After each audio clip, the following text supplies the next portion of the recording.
सुनील कुमार शिक्षा मंत्री का कहना है कि 2005 से अब तक नीतीश कुमार जी बेहतर शिक्षा व्यवस्था किए हैं बिहार में। भैया बेहतर शिक्षा व्यवस्था यहाँ के बच्चे से पूछ लीजिए कि कहीं स्कूल में पढ़ाई हो रहा है, खिचड़ी बन रहा है वो भी पिलुआ वाला।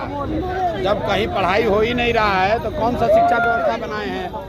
इंग्लैंड में बनाए हैं। हम लोग तो रोज बिहार के गांव में घूम रहे हैं, हमको और यहाँ के लोगों को तो शिक्षा व्यवस्था नहीं अच्छी दिख रही है। सम्राट जी बोला है कि बिहार के नौजवान को प्लान नहीं करना पड़ेगा इस बार के चुनाव में। अच्छा, अभी 15 साल के 20 वर्ष के बाद ही ज्ञान आया है।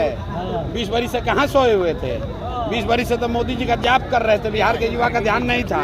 अब जनसुराज, अब युवा ने जब ठान लिया है कि जनसुराज का राज बनाना है, जो कुर्सी जा रहा है तो कह रहा है कि पलायन को रोकना है। रोसड़ा में तेजस्वी यादव को जिला बनाने की बात कहे हैं। कल तेजस्वी यादव बोले हैं जो हमारी सरकार आएगी रोसड़ा को जिला तेजस्वी यादव का सरकार 1.5 वर्ष पहले नहीं था। 1.5 वर्ष पहले जब उप मुख्यमंत्री थे तो उस समय काहे नहीं बनाए रोसड़ा को? संजय जायसवाल ने ठगी को लेकर के आरोप लगाया, कहा है कि नटवर लाल के दादा है प्रशांत किशोर। सभा में कलम फेंकते हैं, ये शिक्षा के माध्यम से क्या दिखाते हैं? भाई देखिए, तेजस्वी यादव कलम फेंक रहे हैं, ये उनका संस्कार दिखाता है, उनका कैरेक्टर को दिखाता है, उनके चरित्र को दिखाता है। हम लोग सामान्य परिवार में बच्चे कलम को, कॉपी को, कागज को सरस्वती मानते हैं, उसको प्रणाम करते हैं। अगर नीचे जमीन पर गिरा हुआ कलम कागज हो जाए, बच्चे उसको उठाकर सर लगाते हैं, और ये आदमी कलम को ऐसे फेंक रहा है। तो इसीलिए हम लोगों ने कहा कि भैया ये कट्टा वाले नेता हैं, ये कलम वाले नेता नहीं हैं।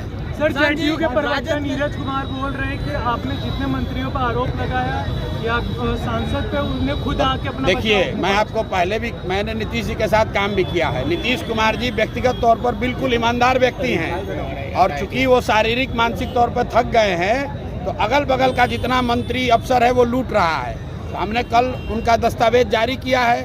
तो अब उन मंत्रियों की, उन नेताओं की जिम्मेवारी है कि अपना सफाई दें, लेकिन अगर वो सफाई नहीं देते हैं तो नीतीश कुमार की जिम्मेवारी है कि उसको सैक करें, क्योंकि यही नीतीश कुमार हैं। जब तेजस्वी यादव पर आरोप लगा था तो नीतीश कुमार ने कहा था भाई अब आरोप का सफाई दो, नहीं तो हम तुम्हारा गठबंधन छोड़ देंगे। तो अगर ये बात तेजस्वी यादव पर लागू होता है तो अशोक चौधरी और सम्राट चौधरी को भी सफाई देना चाहिए, मंगल पांडे को भी सफाई देना चाहिए। संजय जायसवाल ने कहा है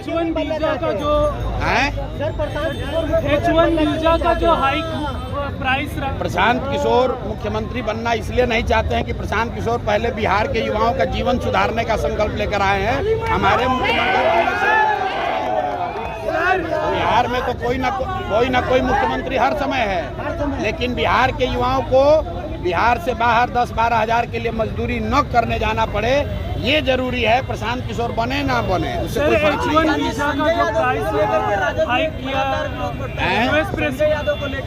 भाई ऐसा है कि बिहार भर के यादव नेताओं का कुछ बुद्धि नहीं है कि संजय यादव जी आकर चलाएंगे। जब बाहर का आदमी आकर रिमोट कंट्रोल से पार्टी चलाएगा तो निश्चित तौर पर दिक्कत होगी लोगों को। राजद में इतने सीनियर लीडर्स हैं, यादव समाज के इतने सीनियर लीडर्स हैं, लालू जी के ज़माने से उन लोगों ने राजनीति की है, लेकिन आज हरियाणा से आया हुआ कोई व्यक्ति वो बता रहा है कि राजनीति कैसे करना है, तो लोग उसका विरोध करेंगे ही करेंगे। आपके आरोप लगाने के बाद जदयू में अशोक चौधरी का विरोध होने लगा है, लोग बोल रहे हैं कि जवाब देना। देखिए, जदयू जो है, कम से कम आरोप लगाने के बाद जदयू का प्रवक्ता ये कह तो रहे हैं कि अशोक चौधरी जवाब दे। भाजपा का हालत देखिए, ये भाजपाई जो है ये चाल चरित्र चेहरा की बात करते हैं, और भाजपा का जो प्रवक्ता है अभी तक ये नहीं बोले भाजपा के नेता कि भैया कम से कम सफाई तो दो कि बात सही है कि गलत है। अगर हमने गलत कहा है तो हम पर केस करो, हमको जेल में डालो, और अगर सही बोले हैं तो इस्तीफा दो, अपना सार्वजनिक जीवन से संन्यास लो। धन्यवाद।